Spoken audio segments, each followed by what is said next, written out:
So good morning. Thank you for joining us for our February office hours.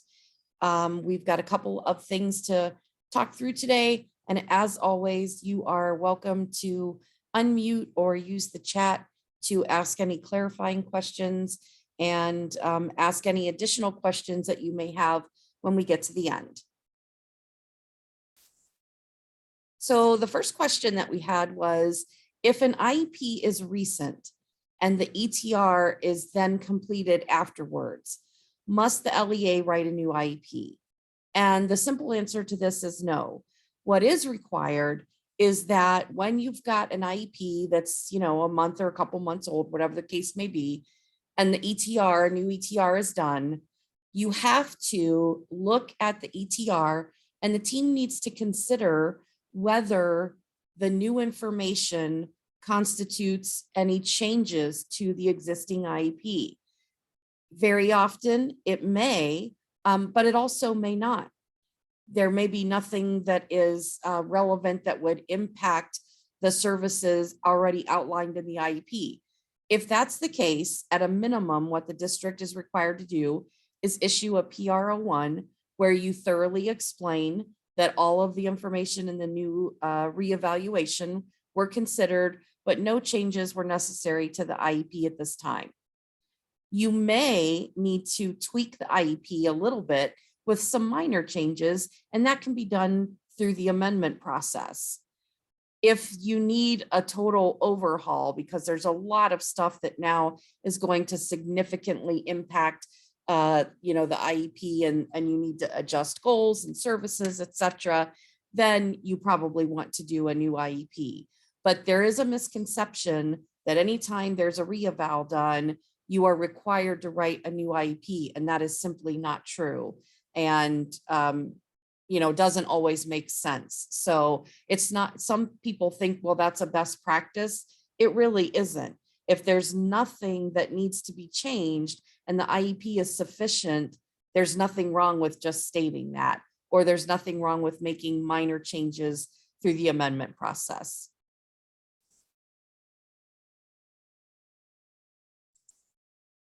So the next question that we've had a couple of times is whether or not districts are required to report progress on objectives and benchmarks.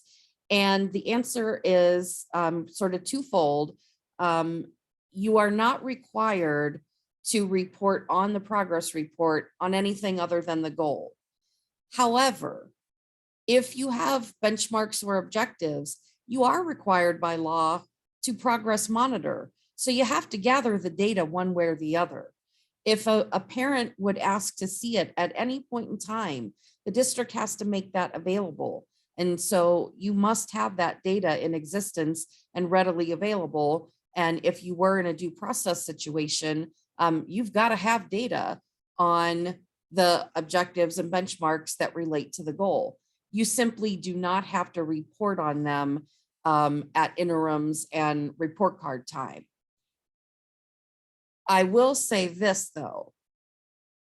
If you are going to the trouble to have objectives, why don't you want to report on them? You might not always need to, but if there's something significant in there, you might want to and might need to do that. And then also remember, Helen brought up a good point before we started. If you are talking about students with multiple disabilities, you are required to report on the objectives. Those are the only students who require by law that you report on objectives and benchmarks during a progress report. Okay, and question 3, what if you complete an ETR and the only need that results from that evaluation is a related service? So a couple of things that, and I'm going to go ahead and click just so you can see the visual as I talk through this. We always want to go back to that 2-part eligibility question. Does the child meet the eligibility criteria for that particular category? But the second part is critical, especially in this situation. Does the disability adversely affect the child's performance in the gen ed setting And does it require specially designed instruction? That specially designed instruction is a key factor when determining whether or not a child warrants special services. They may, in fact, have a need for some related services, but that might not rise to the level of specially designed instruction. If that's the case, then use a 504 for related services.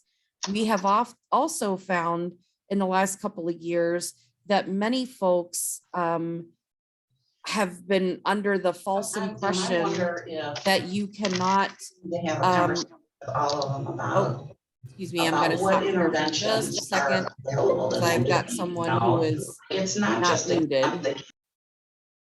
Okay, sorry about that, folks. All right, I'm going to back up just a little bit here. So we have found that there are sometimes misconceptions that you cannot put related services on a 504, and that's not true. You can. And so again, we go back to, does the child require specially designed instruction, or is it more of a monitoring? And even if it's some direct services, but it's not adversely affecting their performance in the gen ed setting because it's, you know, a need for OT or PT or something like that, then it's fine to just do a 504.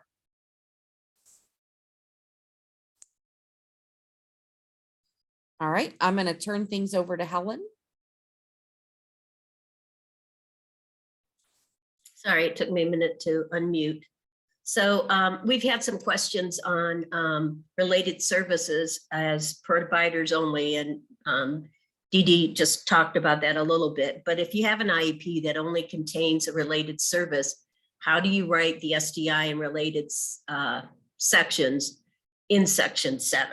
So basically the related service, be it OT, PT, or speech, becomes the SDI provider, and the therapist is listed as the provider since he or she is a specialist. And then any additional therapies are listed under related services as usual. We've had a few questions about, well, do we just list the case manager as the SDI provider and put the therapist as support for school personnel? No, because the therapist is just providing it. The therapist is the SDI provider. And we know there's a lot of times that kids have maybe physical, need physical therapy, speech only, whatever, and there are no academic needs or whatever. So the only services they are getting are from the therapist. Anybody have any questions as we go through this? Be sure to unmute and ask.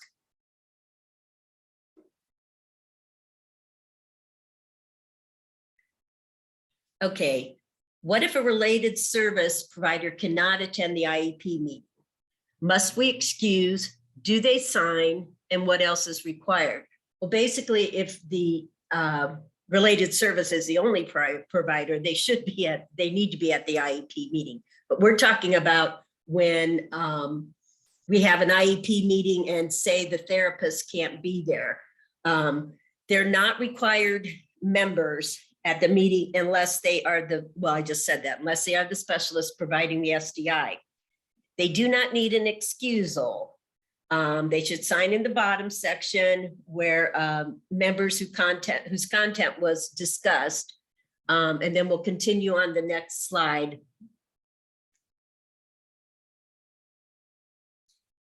But also remember, you need someone present who can adequately speak to the content. So then there's no other action needed. But if the information is very specific or nuanced, and we know there's different language and different specifics with a therapist that may be a little not as easily explained as a therapist could do it. The therapist should contact the parent or the family prior to the IEP meeting and send, have a discussion if they can, or send a written explanation to the parent in advance. And that way they can speak to any questions that the parent might have that may be specific to OTPT speech.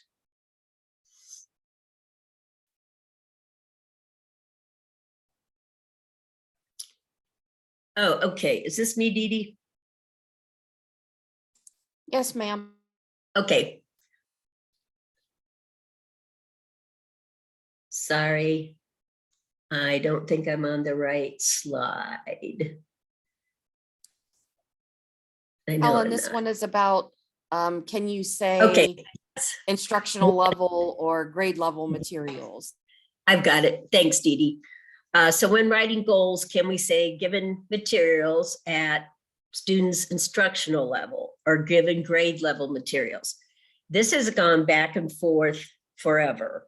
And what we're going to say is in a recent review, it slid by or didn't slide by. I don't know what exactly happened.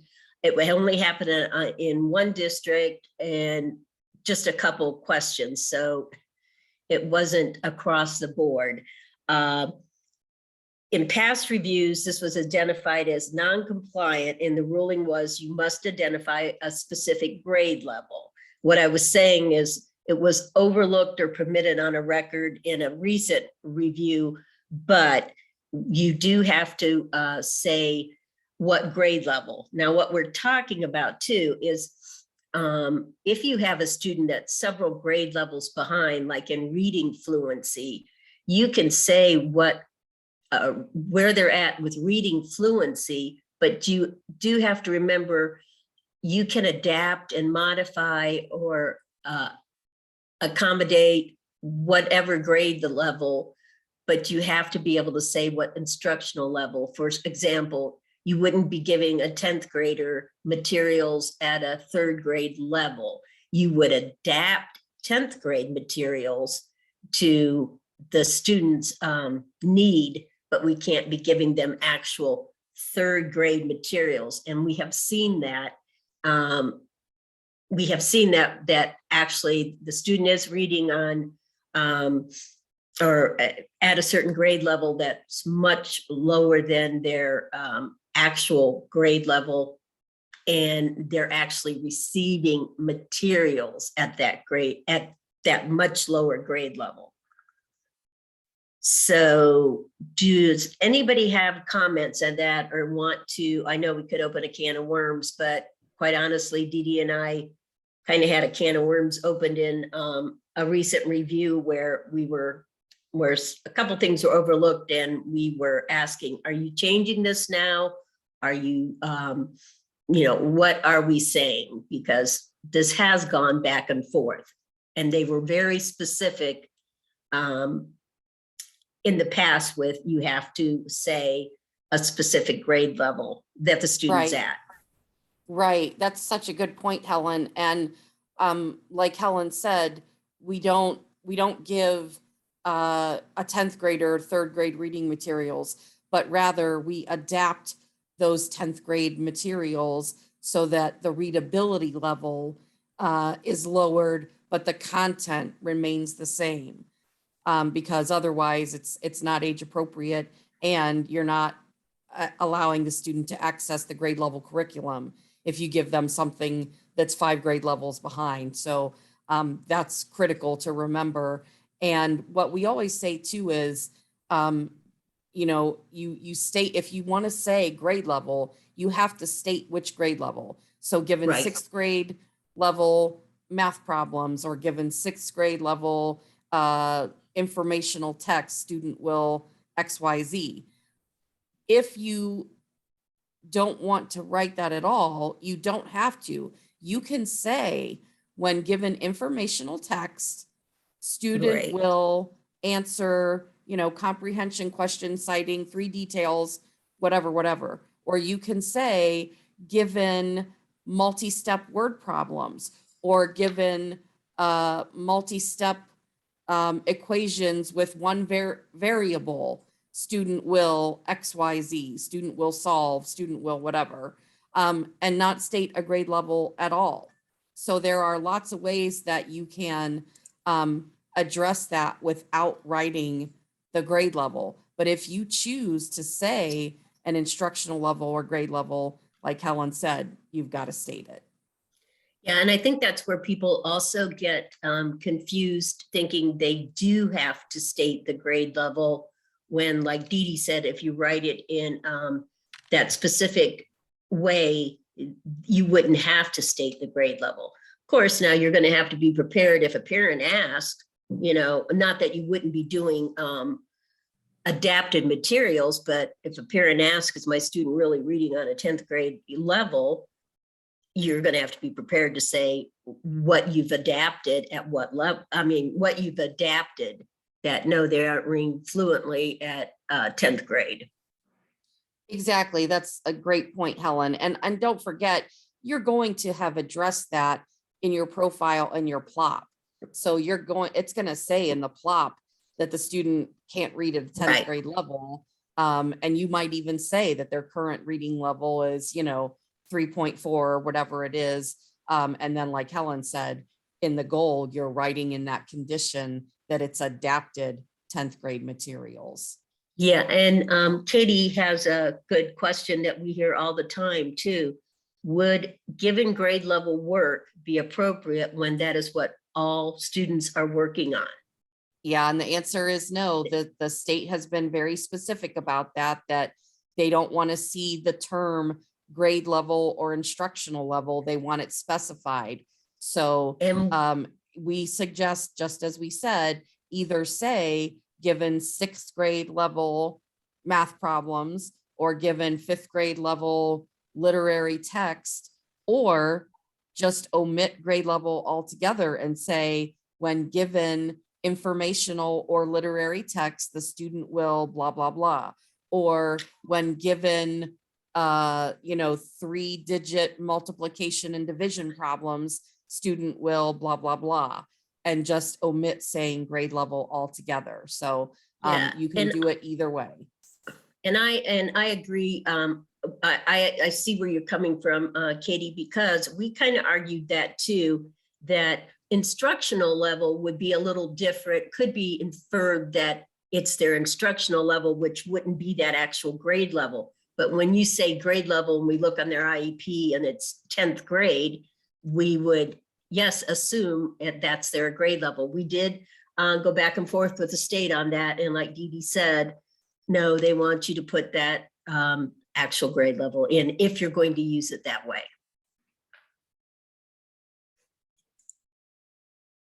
Okay. Thanks, Helen. Thanks, So Katie. our next question is for open enrolled students. So when a student is open enrolled from one district to another, and they're served in an MD room or a self-contained classroom, how do you answer LRE section 11? And the simple answer to this is you answer it the same way you would for any other student in your district. For all intents and purposes, when a student open enrolls, the school that accepts that open enrollment sort of becomes the district of residence, not for everything. Obviously, you know that there are things that the DOR is still responsible for, but in terms of the way you write the IEP and the way services are delivered, et cetera, that's where the student is. That's where the student is. And it was a parent's choice to open enroll the child there. So again, they almost are accepting the child as a resident. It's not a matter of, oh, the district has placed a student in an alternate setting. So I think that's where the confusion comes in. If the district were to say, we can't meet the student's needs and we are placing the student in an alternate setting, then that changes the way you write the LRE. But that's not the case with open enrollment. It's the family chose to go there. So you're just going to write that LRE statement the exact same way you would for any other student.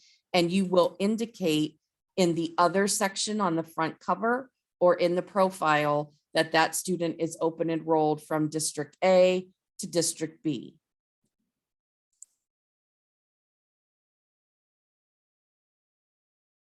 Dee Dee, Yep.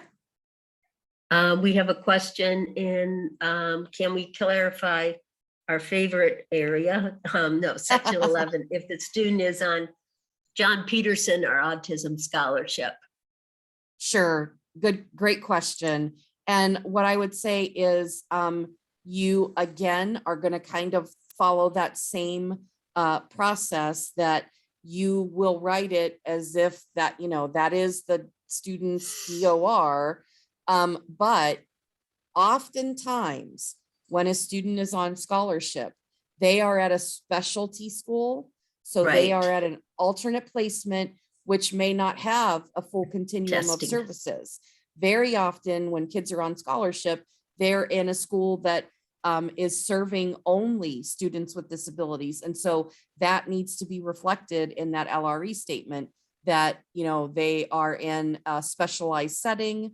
You're already going to say in that other section and in the profile that the student is being served at, at Susie's special school, and that they're on scholarship. So you've already indicated that in the IEP. So in section 11, you just need to make sure that it's an accurate reflection of their placement, that whatever that continuum looks like.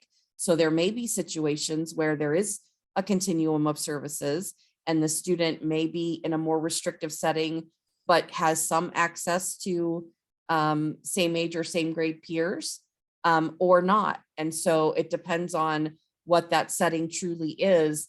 But what's important is that you have an accurate reflection of that.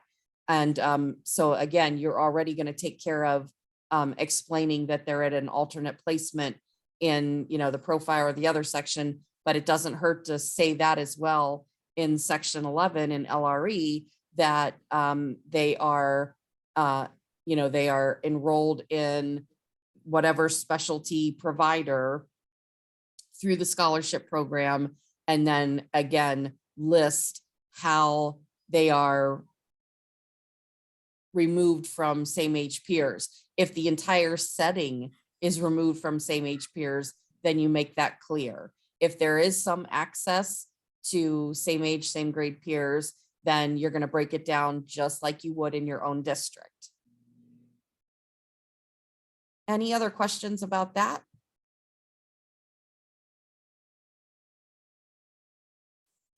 Okay, sorry, and I had already advanced the slide. So our last question was, if there's ever a time that a district could withhold accommodations from students with disabilities when they're participating in a district-wide assessment. And the simple answer is no, you can never withhold accommodations that are designated. So it's going to depend on what you put on the testing page, because whatever you put on the testing page of the IEP is what must be followed. So if you write that the child will receive whatever accommodations you list under district testing, state testing, or anything else, then that's what has to be provided. If you're not going to provide accommodations for something, then you need to make sure that that's indicated, that you don't list them, because once you list them, you are legally bound to provide those. And I guess another thing that you would want to discuss as a team and at your district is, if you've identified that a student needs accommodations for testing, whether they be district or state, then why would you ever consider withholding them? And I know that in some situations, a district may say, well, we want to get an accurate baseline to see how everyone did on Dibbles or STAR or iReady or whatever it is. But again, you go back to the student's needs. And if you've identified that that student needs accommodations and testing, then that should be applied across the board. And if for some reason, like I said, if accommodations are not going to be provided, then you shouldn't be listing them there, because otherwise, if you have withheld those accommodations, you're in violation of the IEP by not providing them. Okay, Helen, anything you wanted to add before we open it up for additional questions? No, not really. I think there's going to be a question that I'm asking Katie to put out there if she doesn't mind. And I know Abby says she has some for open. So at this point, I think let's just open it up because I figure maybe some other people have questions too. All right, folks, if you could use the green checkbox or red X in the participant pane to let us know if you want us to allow your questions to be recorded or if you want us to stop at this point, that would be helpful. So you can either pop it in the chat or you can click on participants, or I'm sorry, not participants, reactions, and just give us sort of a thumbs up, thumbs down on whether or not you want us to keep recording.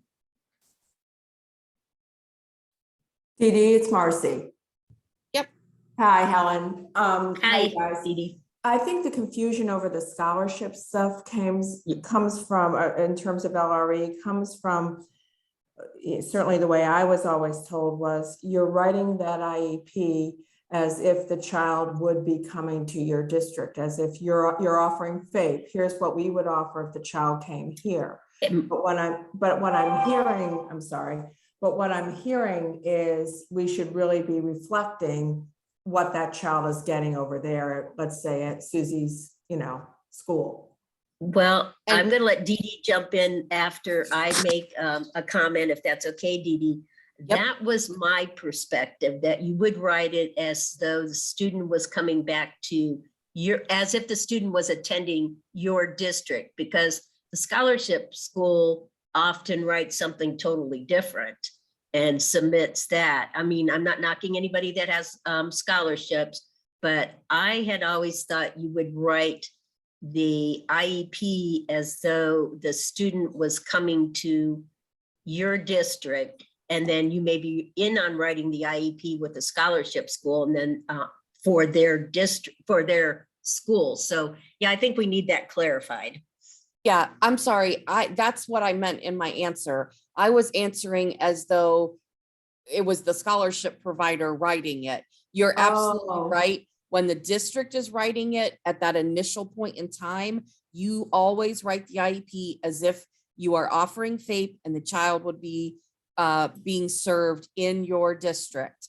I was talking about once they're at the scholarship provider and then they're writing the IEP, how should that be reflected? So I apologize for not making that clarification. Yes, absolutely. If you, the local district, are writing it, you always write it as if the student is being served in your district. Dee Dee, just to follow up, so on section 11, that first question would be, yes, he attends the school if he wasn't disabled. And then we would describe, why he can't access the general ed classroom and what he's getting in terms of section 7, correct? Exactly. You would Okay. write exactly what the LRE would be if that child did not take scholarship and leave, but was going to be served within your district. You would reflect what that LRE would look like. But in the profile, you would just put a little paragraph, couple of sentences about the parents have chosen to take the autism scholarship, blah, blah, blah. Yep. Or no? And then, Okay. and I always think it's a good idea in the profile where you're writing your little blurb that parents have opted to take the scholarship and, and place the student elsewhere. I always like to see a sentence that says the IEP is written as an offer of FAPE, as if the student will be served here at Rootstown, here at Waterloo, here at, Got it. Hudson, wherever it is, so that it's Mhm. crystal clear that that IEP is written to serve the student in your district, but the parents are opting to go elsewhere because, just as Helen said, very often they're going to take that IEP that you write and they're going to amend it and, make it reflect what things actually look like there. But your responsibility is to make that offer and provision of FAPE. And so that's why you write it as if the student will be served in your district. Perfect. Thank you so much. Yep. Dee Dee, it's Joya. We also write that in the PRO one too. Is that Perfect. Okay. Yes. Yep. Helen and Dee Dee, it's Katie, and Helen, I'll jump in with that question I had for you Perfect. about year 23 students that are out in the community, kind of where the best place is to put their location of services. We have a district house that they kind of spend most of their day in, where they're working on life skills, and then they're out in the community at job placements or doing grocery shopping, that kind of stuff. So what would be the best location of services to indicate there? My answer was going to be, because you had said you aren't putting, or you are putting resource room. We, so my most recent guidance was to put community and then in parentheses, the name of the, like what we call the house. But I guess previously resource room was what was utilized. Yeah, and to me, and Dee Dee, you can jump in here, but to me, I think they're not in a resource room if they're out in the community and they may be integrated with other people working jobs where, I mean, even if it's I mean, this is an ongoing thing. They don't come to the resource room first and then go out, right? No, like they would be bused to the high school, but they're immediately picked up. Okay, and they spend their time at the Living Skills House or out Yes. in the community. Yep. To me, I think that's less restrictive. So Dee Dee, you jump in here. You're probably going to say resource room, but I just see where they're really at their whole day is in the community or at the, I know the name of the house, I won't say it, but at the Living Skills, Life Skills House. I don't know, you know, go ahead, Dee Dee. Yeah, so really what it comes down to is what does that setting look like? So because if what you're saying is we have this awesome resource room where there's, you know, kitchens and it's set up like a house to teach living life skills, but it's, you know, a block away from our school, but it still belongs to us.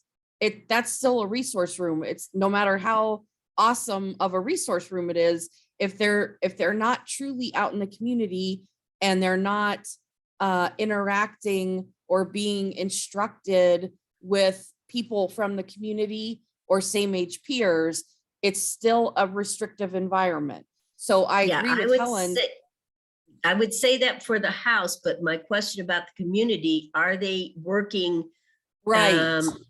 Side by side? I mean, are they working with other people, other students that do not have disabilities? That's what it all comes down to. Thank you, Helen. That's my exact point, is if they truly are being immersed in the community and they are spending their day integrating and being around typically developing adults who are in the community. Adults.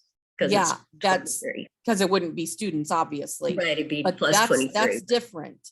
Right, that's different. But what I'm saying is, if that's not the case, and it's just you've got this awesome setup for your grade 23 kids to learn life skills, but they're still completely separated from you know, peers or adults in the community, and they're just in this cool location with all of these resources available, that is still actually a restrictive environment, even though it's warranted. We're not saying that is a bad thing. It's a great thing. We love that you're doing that, but you still have to reflect it as a removal from peers. Does that make But sense? wouldn't community also indicate a removal from their peers? It does, but if especially when we're talking about grade 23, they've Right. already met the requirement to be right. around their peers. They've already gone through all that. Now they're getting those life skills. So again, if it's access to the community, that's what's appropriate for that age now. So it's not restrictive, because Right. they're instead of being around same age peers, they're being around they are being around same age peers because they're being around adults. And at that point, Right. at grade 23, they themselves are adults. So it's a in lieu of students in school, it's now adults in the community. Sure. So Right. in this instance, the SDI would be targeting the goals that the ISs are working on, which would be the community-based goals. Like the goals are, going to the grocery store and doing shopping, for lack of better language. Right. And so in that instance, then the services are taking place in the community. So we should indicate community, or should we indicate general ed, or what should? I think yeah, absolutely. If that's truly what's happening, like I said, what we were trying to clarify is if they're staying in this house and that's the only Sure. place they're going, Sure. then you would have to reflect that. But no, if they're actually going into the community, then yes, you should say community. And again, all we've done now is we've swapped out access to same age peers in school to access to same age adults in the community, which Sure. is appropriate for grade 23 students. Okay, that makes sense. Thank you. Okay, thanks for that question. Yeah, of course. Sorry, I didn't get back to you sooner. No worries. It's no worries. Thanks. Okay, I think we had some other people that said they had some questions. And I know we had people say we didn't have to stop the recording. If anybody has a question now and would prefer us to stop the recording, that's fine too. I think it looks like from the chat, we have Oh, I'm answered sorry, I'm not in everyone's. there. Yeah, I think we've answered all of them, except maybe Abby still had a follow-up on the section 11 for scholarship. And I'm thinking she says, yes, please, that maybe that means to stop recording. And Okay. And I we have a see couple that, questions. yeah, it looks like I think Tawana's got a question, so yeah. we'll take that first and then we will stop recording before we get back to Abby. Thank you. Good morning. It was too Good long morning. to put into a chat. So I just wanted to know, so I currently have a circumstance, speaking of a scholarship student, a student that is on scholarship that we received an email about a week ago from the scholarship system indicating that it had been terminated and kind of abruptly. With no additional information. And so after calling the provider, which happens to be a school in this particular situation, the student was expelled from the non-public parochial, I believe is what it is. And so as a Okay. result of that, they terminated the scholarship. My question to everyone is, so I've not heard from the family, and I am going to circle back and call the family to figure out what their next steps are. The student has not enrolled anyplace else. I am not certain if under scholarship, and when we're talking a non-pub, a parochial non-pub, if the family could utilize, like choose a different provider who may not honor the expulsion. Or should I be having the student, the family re-enroll the student in our district because they are still identified, and I know we would still need to provide services, but then go through the disciplinary process here since we need to determine if we're going to honor the expulsion. I'm just trying to bounce some ideas to figure out sort of what my next steps may be. Yeah, and that's a Sure. great question. Now, I had a parent just call me, well, she called me back in October, and a student was expelled from a school. Now, the scholarship, the scholarship was, they were allowed to go to another provider and use the scholarship. The expulsion happened through the school that they were originally at. And then they found another provider because she just followed up recently with a call to me. But I think it depends on, I think it depends on what the parent, plus the parent, and what you're, what you need to do as a school district. Like I know this student had, that's not your student, this happened way long ago. had been in a public school, went to a private school, was expelled from that school, was not going back to the public school, but the parent was able to find another provider that accepted them and did not accept the expulsion. But that's just, I mean, that's just this one scenario that I know they can take the scholarship and try to find another provider. But yes, they are your student. So I would follow up with the parents. And Dee Dee, what else do you have to add? Because I know you do. Yeah, no, you're right, Helen. They can choose another provider. It is that provider's option to accept them Yes. and yes. disregard the expulsion or not. But you are absolutely right that if that doesn't happen in a timely manner, they're Right. still your student. So I would explain that to the family that they have the option to seek another provider. And if that happens in a timely manner, then obviously they can enroll there. And then it's really on the provider as to whether or not they're going to, have any additional implications from the expulsion. I would say probably it would not happen. But if that doesn't happen in a timely manner, then I would say you would need to do exactly what you said. You'd need to re-enroll the student. Now, regarding Right. whether or not you are going to take action about that expulsion, that gets a little stickier Tricky. because the disciplinary action and the transgression did not occur at your school. District. Mhm. And so, then we get into the question of, do you have the right to enforce punitive actions on a student for something that had nothing to do with your school, did not occur while the student was enrolled in your school? And so that almost becomes more of a, like a civil rights thing than IDEA. My guess would be no, that you wouldn't. However, we don't know what the nature of the infraction was. If it was a safety concern, if it was something major, like the student brought a gun to school, but that, Yes. warranted immediate expulsion, then I would think you need to do your due diligence and you would need to do something about that.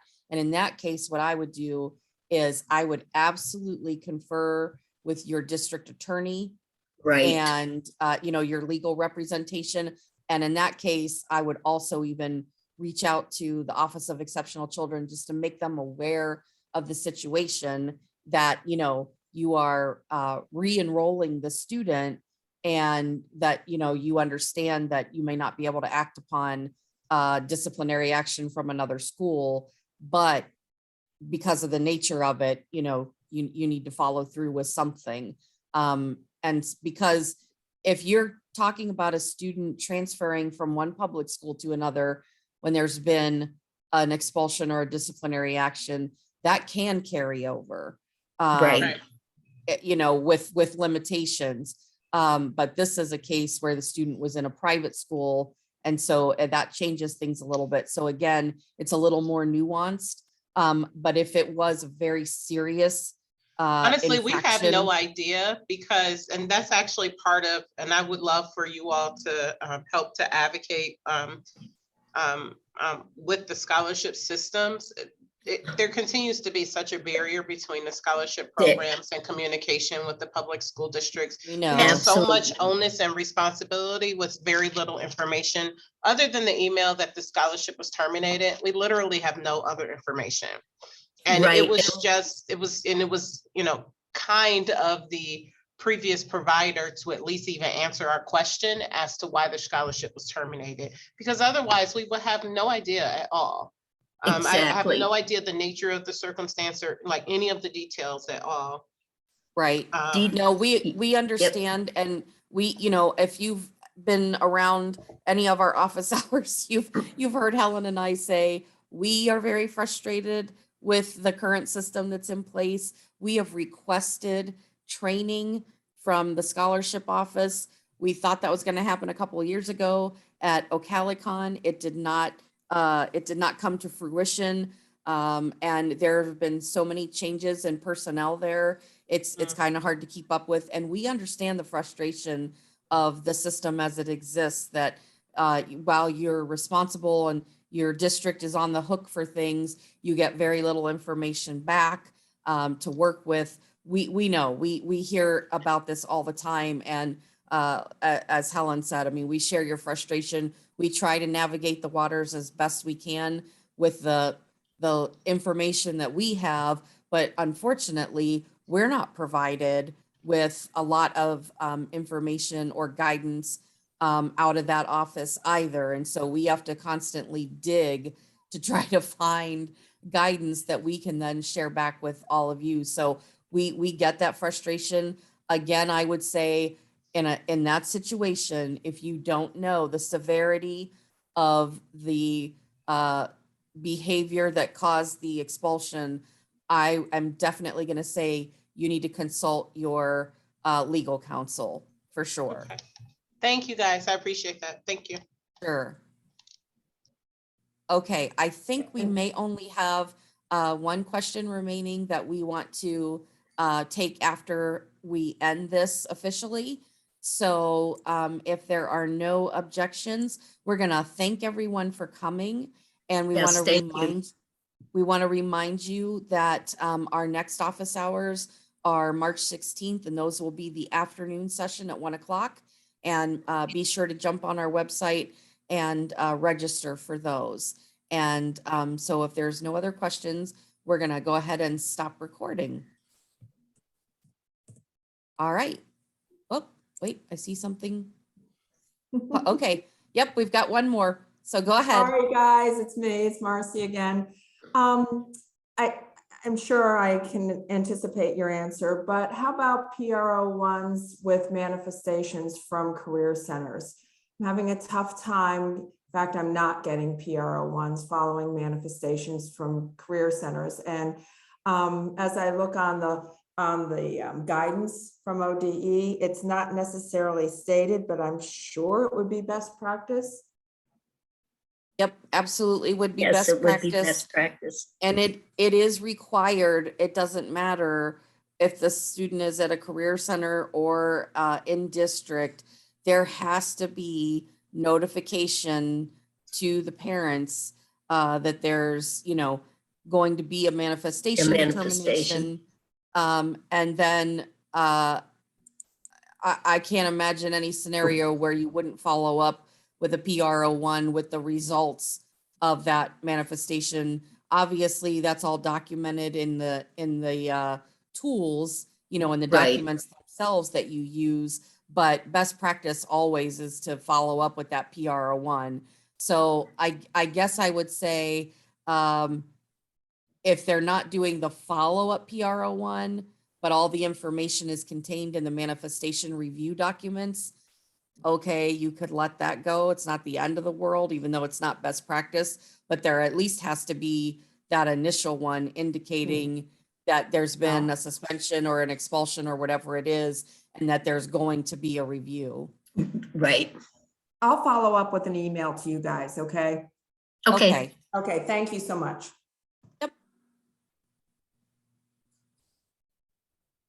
All right, everyone. Any other questions that we can answer before we wrap up?